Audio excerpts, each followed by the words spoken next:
여러분 저희가 지난번에 로마서 1장 특별히 1절 말씀을 가지고 사도 바울을 예수 그리스도의 종이자 사도로 부르신 것에 대한 말씀을 함께 나누었습니다. 그러면서 그 말씀을 나누면서 저희가 다음번에 사도 바울이 전했던 복음의 성격에 대해서 5가지로 나누어 보겠다라고 미리 말씀을 드렸었는데요. 오늘 2절부터 6절, 실은 6절까지 말씀이긴 한데요. 이 말씀을 가지고 간략하게 5가지로 한번 나누어 보려고 합니다. 사도 바울이 붙들렸고, 또 사도 바울이 전했고, 또 사도 바울이 자기의 온 생명을 다 드릴 수 있었던 이유와 목적이 되었던, 사도 바울에게 가장 소중한 것이라 말할 수 있었던 복음이 어떤 것인가라고 했을 때, 이 첫 번째 내용인데요. 우리 오늘 본문 2절 말씀을 우리 같이 한번 읽어보실까요? 이 복음은 하나님이 선지자들을 통하여 그의 아들에 관하여 성경에 미리 약속하신 것이라. 아멘. 1장 2절 마지막 부분을 보면 사도 바울이 이렇게 말씀합니다. 복음은 성경에, 그 다음에 뭐라고 되어 있죠? 미리 약속하신 것이다, 이렇게 말씀합니다. 이 말씀의 의미가 뭐냐 하면, 복음은 사도 바울이 복음을 전한다라고 했을 때 사도 바울이 특별히 누군가보다 지혜가 더 뛰어나고 많은 것들을 알기 때문에 사람들의 그 이해 범위를 뛰어넘어서 정말 완벽하고도 정교한 어떤 무엇인가를 만들어서 그들에게 전하는 것이 아니다라는 거죠. 복음은 이미 하나님께서 성경에 약속해 주신, 이미 말씀하시고 약속해 주신 것을 전하는 것이다, 이렇게 말씀합니다. 실은 이 내용에 대해서 우리는 이미 익숙합니다. 구약 성경에 하나님께서 예수 그리스도를 통해 우리 인류를 구원하실 것을 약속해 주셨다. 그리고 이 약속의 말씀이 하나님께서 예수 그리스도를 이 땅에 보내심으로 말미암아 비로소 성취되고 예수님의 죽으심, 예수님의 부활을 통하여서 이루어졌다라는 것을 우리는 잘 알고 있습니다. 어떤 학자들은, 그리고 우리 기독교 밖에 있는 사람들이 이렇게 이야기해요. 그건 너희들이 잘 몰라서 그런 거다. 원래 하나님의 의도는 예수님이 십자가에 죽는 게 아니었는데, 상황이 그래서 어쩔 수 없이 예수님께서 죽게 되었을 때 그 다음, 우리 이런 말 쓰죠. 플랜 B, 대처 방안으로 예수님을 다시 부활시키고 너에게 복음이라는 것을 알게 한 것이다 라고 말하는 이들도 있습니다. 여러분, 성경에서 말씀하는 것이 무엇이냐면, 하나님의 처음부터의 계획이 뭐냐 하면 하나님의 아들 예수 그리스도를 이 땅에 보내시고 그가 십자가에 죽으시고 부활하시는 것이다라고 말씀하는 거죠. 사도 바울이 생명을 걸고 전했던 그 복음의 내용은 인류 역사 가운데서 단 한 번도 변한 적도, 그리고 바뀌어진 적도 없다, 그대로 이루어진 것이다, 이렇게 말씀합니다. 그래서 사도 바울의 그 말씀 가운데 이렇게 말씀해요. 우리 사도행전 13장 23절 말씀을 우리 화면에 나오는데요. 먼저 같이 한번 읽어보실까요? 하나님이 약속하신 대로 이 사람의 후손에서 이스라엘을 위하여 구주를 세우셨으니 곧 예수라. 아멘. 이 말씀은 사도 바울이 전한 설교의 말씀이거든요. 근데 이 말씀을 보면 하나님께서 이미 약속해 주셨다. 예수 그리스도를 이 땅에 보내주실 것을 약속해 주셨고, 그 예수님이 바로 우리에게 보내주신 구원자이시다라고 말씀합니다. 그리고 이 말씀이 어디에서부터 비롯되었는가라고 했을 때, 실은 창세기부터 비롯된 말씀들이 너무 많이 있지만 우리가 잘 알고 있는 말씀이죠. 소위 말하는 원복음이라고 하는 것인데, 우리 창세기 3장 15절 말씀도 같이 한번 읽어보실까요? 내가 너로 여자와 원수가 되게 하고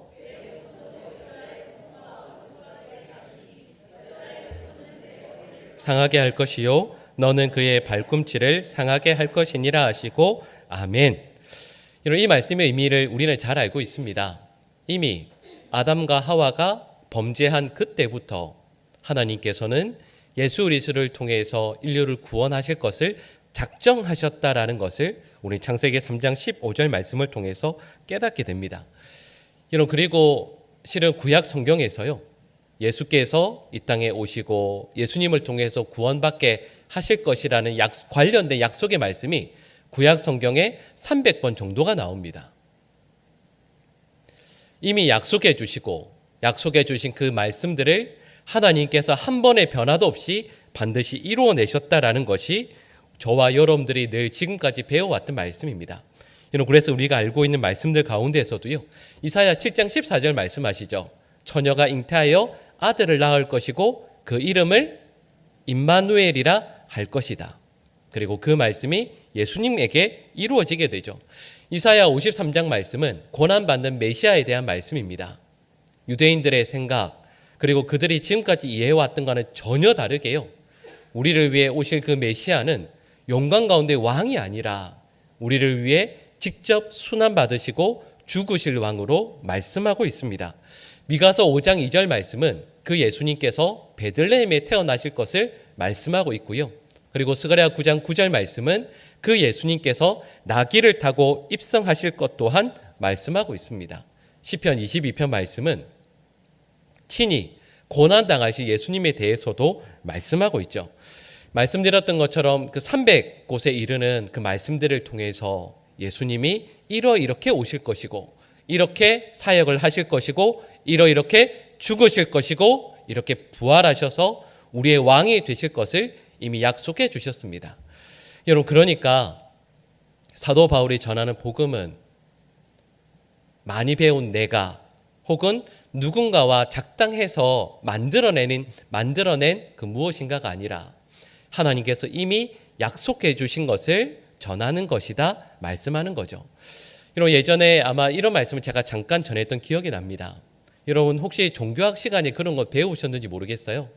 여러분, 불교와 우리 기독교를 비교하면 여러분, 종교 교리 자체가요, 어디가 훨씬 더 잘 만들어져 있을까요? 불교이겠습니까? 기독교이겠습니까? 네, 불교입니다. 예전에 저 같이 훈련 받을 때 스님들과 친했던 스님들이 계셨거든요. 이야기를 해보면 이런 불교는요, 그 체계 자체가 정말 잘 만들어져 있습니다. 뭐 잘 아시겠지만 법당에 올라갈 때 계단의 수부터 시작해서요, 모든 작은 것들 하나하나까지 다 거기에 종교적인 깊은 의미가 담겨져 있습니다. 환생을 몇 번 하고 또 거기에 사람이 어떻게 해야 구원받는다라는 것까지요, 아주 체계적으로 잘 갖추어져 있습니다. 여기에 대해서 별다른 이견이 없어요. 근데 여러분, 우리 기독교는 실은 그렇지 않습니다. 여러분, 성경 말씀도 한 권에 있지만 여기에 대해서 여러 교단들마다 이해하는 게 다 달라요. 왜냐하면 이런 교단들마다 이해하는 게 다르다라는 말은 성경에 나오는 그 체계 자체가요, 아주 정교하지 않다라는 뜻이에요. 그러니까 그 가운데 이 학자들마다 채워나갈 여지들이 많이 있다라는 뜻인 거죠. 여러분, 기독교는 후대에 누군가가 만들어낸 게 아닙니다. 왜냐하면 앞서 말씀드렸던 것처럼 만약에요, 만약에 여러분, 저는 그런 사람이 아니지만 만약에 제가 종교를 만든다라고 생각하면 여러분, 제가 종교를 허술하게 만들겠습니까? 정교하게 만들겠습니까? 제가 전해야 된다라고 하면 그럼요, 정교하게 만들어야죠. 근데 좀 전에 말씀드렸던 것처럼 우리 기독교는 불교나 다른 종교에 비하면 훨씬 더 허술해 보여요. 그 교리 자체가 완벽하지가 않습니다. 여러분, 우리 기독교의 교리는 군데군데 빈틈이 많아 보여요.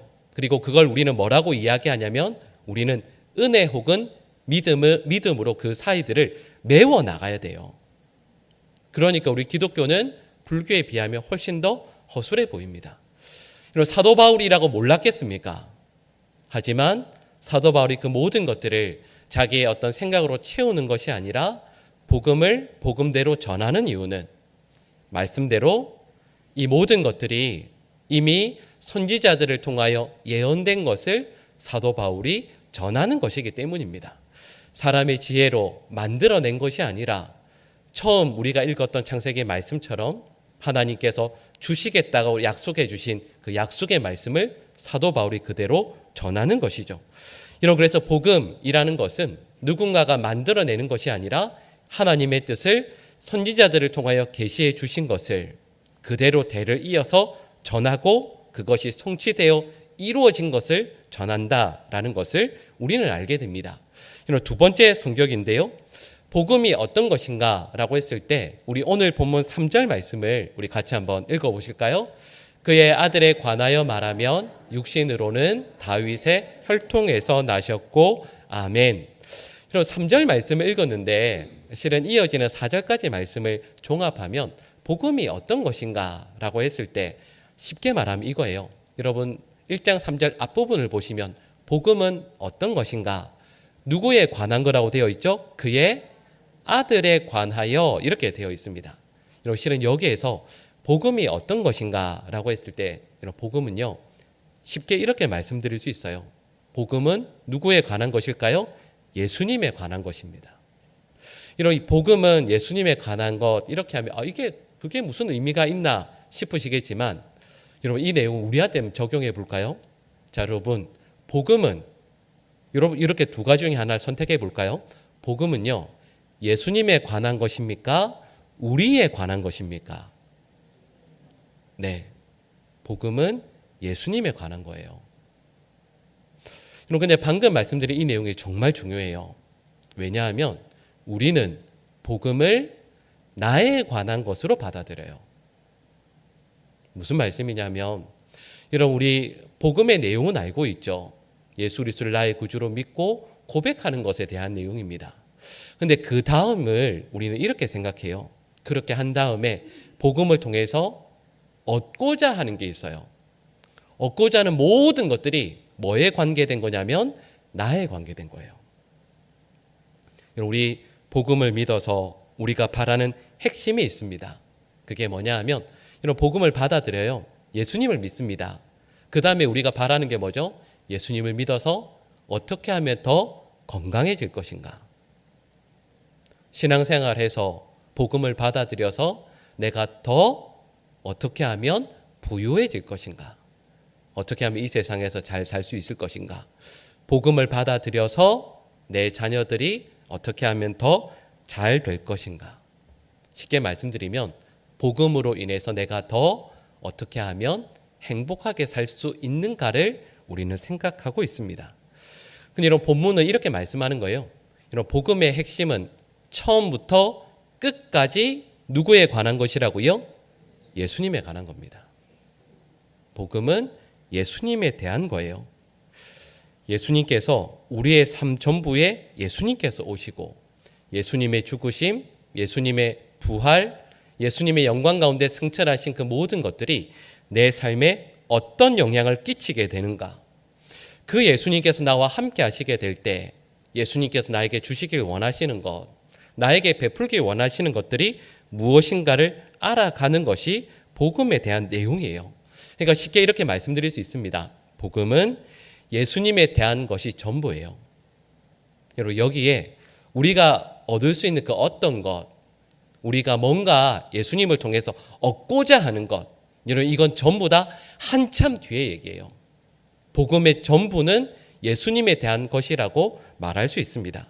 근데 여러분 이렇게 말씀을 드렸을 때 복음은 예수님에 대한 것이라고 했을 때 또 중요한 게 있어요. 여러분 실은 이건 우리 교단들 가운데에서도 가장 보수적인 분들이 이렇게 말씀하는데 그 내용이 뭐냐 하면 복음에 대한 우리의 노력조차도 중요하지 않다라고 이야기합니다. 여러분 우리 신앙생활할 때 우리 노력하고 애쓰는 거 중요하죠. 하지만 우리의 노력, 우리의 애씀도 복음의 본질은 아니다라고 이야기해요. 예전에 신학 공부하면서 로이드 존스 목사님이 쓰셨던 그 한 책 가운데에서 이렇게 오래전에 읽었던 내용이긴 하지만 제가 다시 이렇게 쓰면서 정리를 해봤었는데 기억나는 내용들을 이런 내용이었습니다. 간단히 말씀드리면요. 기독교는 우리가 행하는 작은 선이 아니다. 내가 무엇을 하느냐, 행하지 않느냐의 문제가 아니다. 내가 누군가보다 더 나은가의 문제도 아니다. 내가 이전보다 더 변화되고 얼마나 더 나아졌는가의 문제도 아니다. 기독교는 오직 단 하나의 문제인데 그게 무엇이냐면 완전하시고 흠이 없으신 예수님만 바라보는 것, 그 예수님의 의를 힘입는 것, 그 예수님으로만 살아가는 것, 우리의 어떤 노력에서도 안식과 평안을 누리지 못하고 예수님으로만 살아가는 것이 복음이다. 여러분 이게 마틴 로이드 존스 목사님이 생애 가장 마지막에 했던 설교의 내용입니다. 예수님으로 인해서 우리가 예를 들면 성화돼야 되잖아요.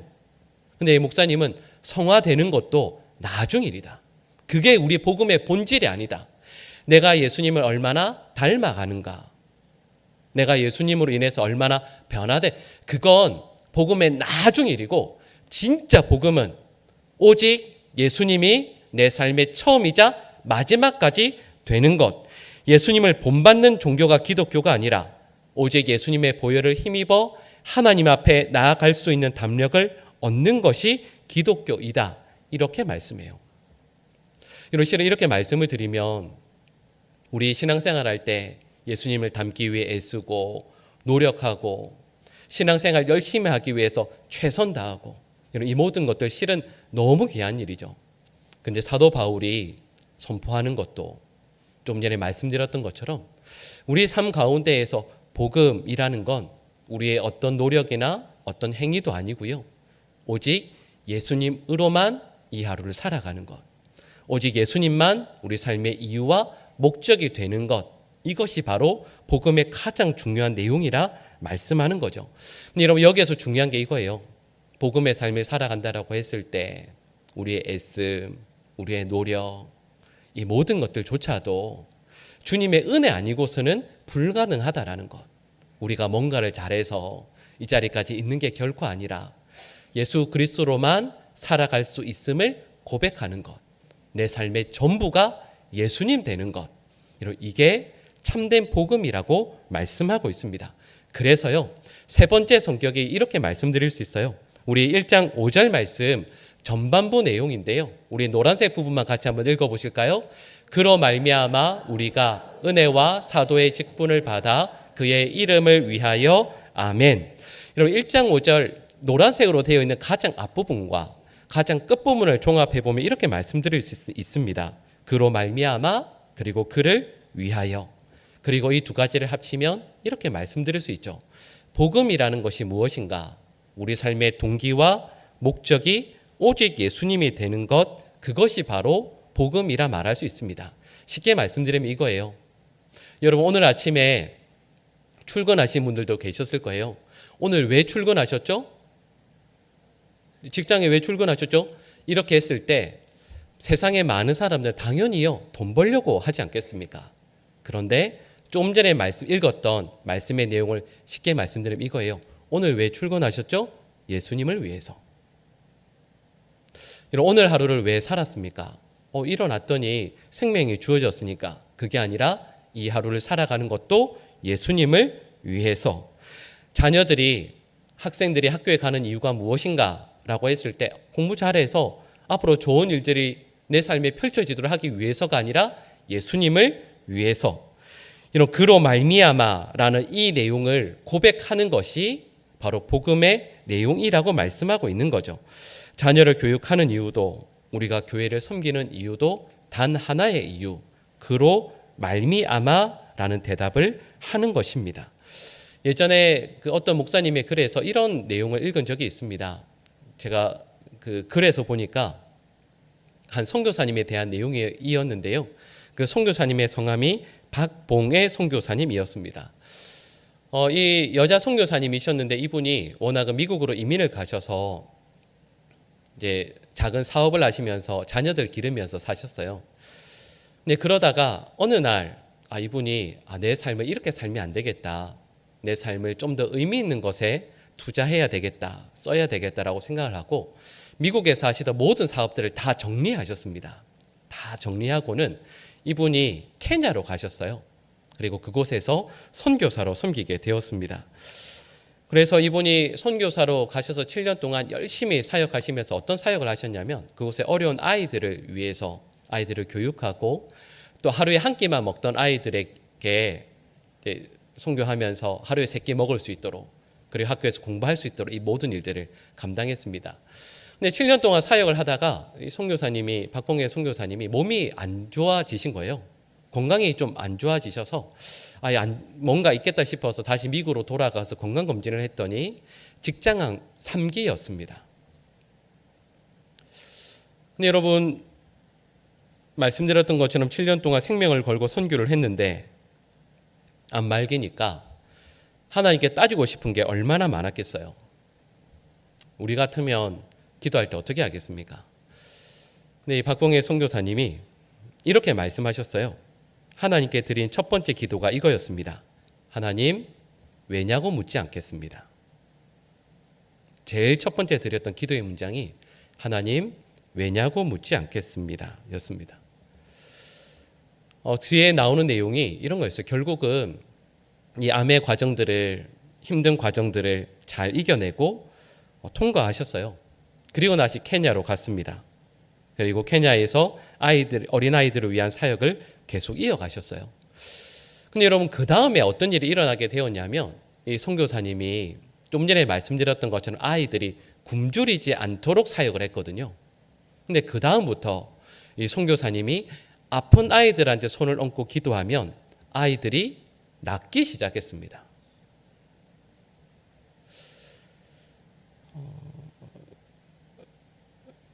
인생에서 날벼락을 만났는데 하나님을 원망하지 않았어요. 근데 제가 그 글을 읽으면서 어떤 생각을 했었냐면, 여러분, 제가 실은 이렇게 간략하게 말했지만 여러분, 이 일이 우리의 일이라고 생각해 보세요. 어떻게 원망을 안 해요? 여러분, 더군다나 이게 열심히 사업하다가 암에 걸린 게 아니라 선교 사역 하다가 이렇게 되신 거잖아요. 근데 여러분, 여기에서 우리가 분명히 기억해야 될 게 있습니다. 자, 질문해 볼까요? 이 선교사님이 지난 7년 동안 열심히 선교 사역한 건 나를 위해서입니까? 주님을 위해서입니까? 주님을 위해서예요. 여러분, 이게 말로만이 아니라 정말로 주님을 위해서 할 때에만 좀 전에 말씀드렸던 것처럼 주님께 주님, 왜냐고 묻지 않겠습니다라는 고백을 올려드릴 수가 있습니다. 선교하는 것도 실은 나를 위한 게 될 수 있어요. 여러분 아시죠? 앞에 서 있는 목사는, 목회를 하는 목사는 항상 거룩하겠습니까? 절대 그렇지 않습니다. 목사도 목회를 나를 위해서 하면 여러분, 그건 결코 복음의 삶이라 말할 수 없습니다. 교회에서 열심히 봉사해도요, 목회를 열심히 해도, 어떤 일을 열심히 해도 예수님으로 말미암아 예수님을 위하여 하는 것이 아니면, 나를 위해서 하는 것이면 결코 복음의 삶이라 말할 수 없습니다. 기억하셔야 돼요. 복음에 붙들려 사는 삶이 무엇인가라고 하면 예수님으로 말미암아라는 고백을 할 수 있는 삶을 의미합니다.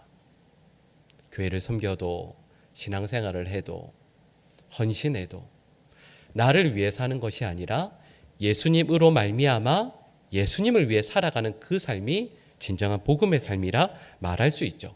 여러분, 네 번째 내용입니다. 우리 오늘 본문 1장 5절 후반부 내용이 나오는데 우리 노란색 부분 같이 한번 읽어보실까요? 모든 이방인 중에서 믿어 순종하게 하나니 아멘. 여러분, 여기에서 말씀하고 있는 복음이라는 게 뭐냐 하면 후반부에 나오죠. 끝부분을 보시면 믿어서 그 다음에 뭐 하는 거라고요? 순종하게 하는 것이라 말씀합니다. 그러니까 복음은 믿고 나서 아유 참 좋은 말씀이네요, 좋은 개념, 좋은 관념이네요가 아니라 그 복음을 믿고 예수 그리스도의 말씀에 순종의 자리로까지 나아가는 것을 의미하는 거죠. 이런 신앙생활을 해보면 신앙생활에 크게 두 가지의 축이 있다라는 것을 깨닫게 됩니다. 그게 뭐냐 하면 첫 번째가 신뢰예요. 그리고 두 번째가 순종입니다. 신뢰와 순종의 차이가 뭘까요? 실은 이게 비슷해 보이죠. 근데 차이를 말씀드리면 이렇게 정리할 수 있습니다. 신뢰는 뭐냐 하면 내가 할 수 없는 것을 주님께 맡기는 것을 신뢰라고 말할 수 있습니다. 그래서 순종은 뭘까요?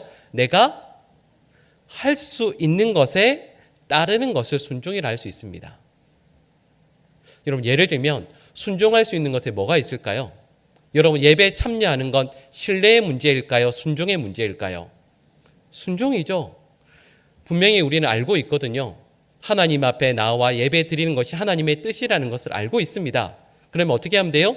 순종하면 돼요. 여러분, 예를 들면 헌금 생활 잘 하는 건 순종의 문제입니까? 신뢰의 문제입니까? 순종의 문제죠. 근데 여러분, 대신 신뢰해야만 하는 게 있어요. 내 힘으로 할 수 없는 게 있습니다. 가장 대표적인 게 뭔가 하면 자녀 교육이에요. 자녀 교육은 내가 어떻게 순종해도 할 수 없는 영역이에요. 그래서 자녀 교육은 신뢰하는 거예요.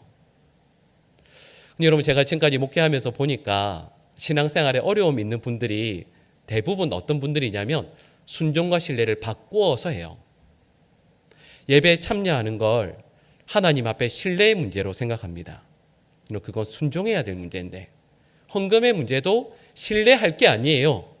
그건 말씀에 순종해야 하는 것이죠. 그러니까 신앙생활은 할 수 있는 건 계속해서 순종하는 것이고, 할 수 없는 건 주님께 맡기고 신뢰하는 것입니다. 여러분, 본문에서 말씀하는 게 이거예요. 복음은 복음에 붙들린 삶을 살아간다라는 건 주님께 내 삶이 막 붙들려 있음을 믿고 그 말씀에 순종해서 최선을 다해 살아가는 것을 그 속에 담고 있는 거죠. 마지막 5번째 내용입니다. 우리 오늘 본문 6절 말씀을 우리 같이 한번 읽어보실까요? 너희도 그들 중에서 예수 그리스도의 것으로 부르심을 받은 자니라. 아멘. 이런 1장 6절 말씀의 내용은 우리의 소속을 의미합니다. 복음이라는 것이 무엇인가? 복음에 붙들린 삶을 살아간다라는 것은 무엇인가? 복음의 삶을 살아가는 것은 어떤 것인가? 라고 했을 때 내가 예수님께 속한 자임을 한순간도 잊지 않고 살아가는 것이라 말씀하고 있는 거죠. 근데 여러분, 우리는 이걸 자꾸 잊어버려요. 예전에 제가 같이 섬겼던 그 교회 어떤 전도사님과 있었던 일이 있었는데요. 그게 뭐였냐면, 이제 전도사실이 있었습니다. 그 전도사님들이 한 8분인가 있었는데, 그 방에 이렇게 있다가 제가 어디 긁혀서 이렇게 손에 상처가 났거든요. 그럴 때 우리 뭐라고 그러죠? 의료함? 이런 게 있지 않습니까? 그래서 그 전도사님이 여자 전도사님이셨는데 옆에 그게 있어가지고, 전도사님 거기 여기 상처난 데 바르는 연고 좀 주세요 했더니 그 전도사님이 저를 보면서 정말 정색하시더라고요. 아니, 어떻게 그런 말을 할 수 있냐고. 어떻게 고연을 연고라고 할 수 있냐고. 이게 무슨 말인지 모르시겠어요? 그분은 연고를 고연이라고 부르더라고요. 그래서 저는 서울이라서 그런 줄 알았어요. 근데 그게 뭔가 여쭤봤더니 그 여자 전도사님 아버지가 고대를 나오셨거든요. 이거는 진짜요. 그래서 하시는 말씀이 자기는 어렸을 때부터 교육을 받았는데 연고를 연고라고 부르지 않는데요. 고연이라고 부른대요.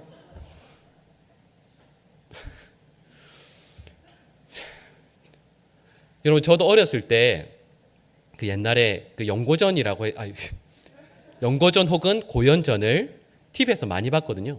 그때 한참 유명했던 게 농구 경기였습니다. 그때 한참 유명했어요. 여러분, 저는 어디를 응원했을까요? 저는 이기는 편을 항상 응원합니다. 별로 상관없죠. 연대가 이기든 고대가 이기든 아무 상관이 없죠. 왜냐하면 저는 연대든 고대든 아니니까요. 근데 좀 전에 말씀드렸죠. 그 전도사님 아버지는 응원할 때 어디를 응원할까요? 그럼요. 그분은 당연히 고대를 응원해요. 옆에 있는 누군가가 그 아버지에게 아니 지금 이거 뭐 하시는 거냐고, 고대를 열심히 응원해야 된다고 가르칠 필요 없어요. 그분은 무슨 일이 있어도 고대를 응원해요. 그래서 연고도 연고라고 안 해요. 여러분, 이건 여기에서 분명히 우리가 알 수 있는 게 있죠. 여러분, 우리 신앙생활 하잖아요. 앞에서 목사가 서서 늘 여러분 이렇게 살아야 됩니다. 이렇게 살기 위해 애씁시다. 늘 가르치고 설교해요. 여러분, 실은 이렇게 설교해야 되는 이유가 있습니다. 그건 실은 저희가 예수 그리스도께 속한 그리스도인이라는 걸 우리가 잊어버리기 때문이에요. 이렇게 살아야 됩니다라는 것보다 더 우선하는 건 내가 예수님께 속한 자임을 잊지 않는 겁니다. 그러면 그 다음에 행동은 따라오는 거죠. 말씀드렸던 것처럼 내가 연대 출신이면, 연대 재학생이면 무조건 연대를 응원할 것이고, 고대 다니면 고대를 응원하겠죠. 마찬가지로 내가 예수 그리스도께 속한 자임을 분명히 기억하면, 잊지 않으면 예수님께 속한 자로 살기 위해 애쓰지 않겠습니까? 그래서요, 로마서 말씀이 1장부터 16장까지 있습니다. 근데 보통 학자들이 쉽게 이야기할 때는 1장부터 11장까지는 교리적인 내용, 12장부터 16장까지 말씀은 어떻게 살아야 할지에 대한 말씀이라고 이야기해요. 근데 분량을 보면 어떻게 살아야 할지보다 내가 예수 그리스도께 속한 자임을 선포하고 말씀하는 내용이 훨씬 더 많이 나옵니다. 왜요? 그게 더 중요하니까요. 어떻게 살아야 한다는 구체적인 내용보다 내가 예수 그리스도께 붙들려 있고 나는 예수 그리스도의 십자가의 보혈로 말미암아 하나님께 속한 자임을 분명히 기억할 때, 잊지 않을 때 우리의 삶은 거룩을 향해 나아갈 수밖에 없다라는 것을 말씀하고 있는 거죠. 여러분, 그래서요, 우리가 이 땅 가운데 엉망인 삶을 살아가게 되는 이유는 내가 예수님께 속한 자임을 잊어버리기 때문입니다. 예수 그리스도의 십자가를 통해서 살아난 하나님의 은혜로 말미암아 그 앞에 부르심을 받아 세워진 하나님의 자녀임을 잊어버리니까 엉망으로 사는 거예요. 그래서 이 말씀에서 너희도 그들 가운데 예수 그리스도의 것으로 부르심을 받았다라고 선포하는 거예요. 그리고 이것이 복음의 본질적인 내용입니다. 여러분, 복음에 대해서 제가 짧게 이렇게 5가지 내용을 살폈지만 여러분, 앞으로 이제 저희가 로마서 말씀을 함께 나누면서 우리 가운데에서 복음에 대한 소망들이 날마다 샘솟게 되기를 간절히 축복합니다.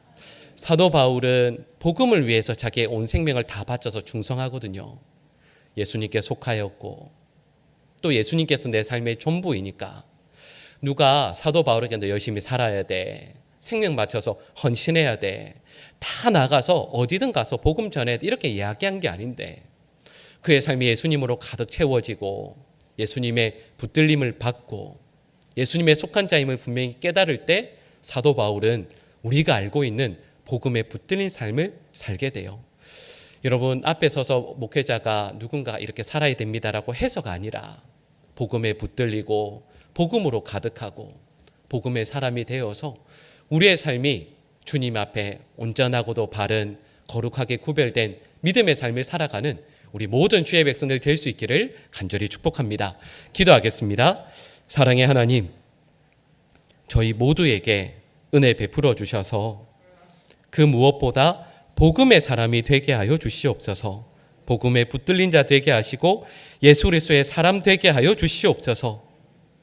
예수 그리스도를 믿어 순종하게 되는 하나님의 사람들 다 되게 하시고 우리 삶의 모든 동기 가운데 나의 이름 석자를 드러내기 위해서, 나의 욕망을 이루기 위해서, 세상 가운데 잘 되기 위해서가 아니라 오직 주님께 붙들림 바 되는 하나님의 사람 될 수 있도록 그렇게 살아가기 위해 애쓰는 우리 모든 주의 백성들 되게 하여 주시옵소서. 이 모든 간구를 예수님의 이름으로 기도합니다. 아멘.